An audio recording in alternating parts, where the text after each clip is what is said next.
Welcome to Brain Vision. Okay.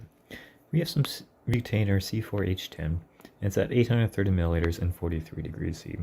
If we were to triple the pressure, so essentially we bring it down to 3P, what temperature would result in a constant volume of 830 milliliters? And is it even possible? And let's look at the ideal gas equation, because that's what tells us we can assume butane is going to be. PV equals nRT. What we're doing is increasing the pressure.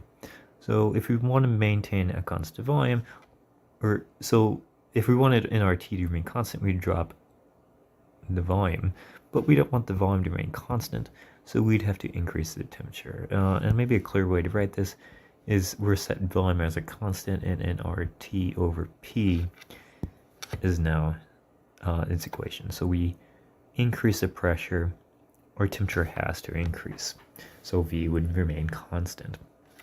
And so we can do some math, and we'll get to that in a second, but we can actually pretty quickly pick out what temperature we'd have to be.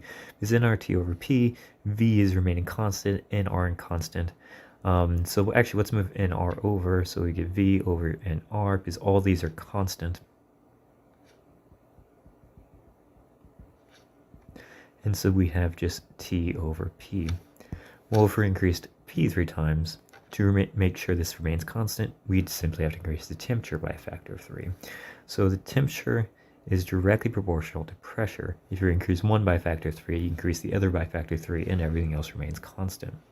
And we can kind of see that all the way at the beginning before we actually made any adjustments. 3P V equals nR3T. If we divide simply by 3, we get back to original PV equals nRT.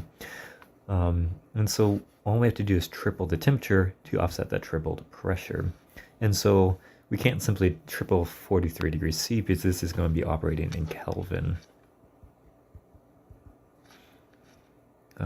So since we're done with Kelvin, let's convert our 43 degrees C plus 273 to get Kelvin. And that gives us 316 Kelvin. And we want to triple that. So that means we have 948 Kelvin. So this is now our new temperature. But let's convert it back to Celsius. And so that means we have 675 degrees Celsius is our new temperature we need to offset that triple in pressure. So by simply recognizing that P and T are directly proportional to each other, we can quickly solve for it by, if we triple pressure, we need triple temperature. If we quadruple pressure, quadruple temperature, and they should offset each other exactly. And that's pretty handy about ideal gases. Or the temperature we need to increase this to is 675 degrees C.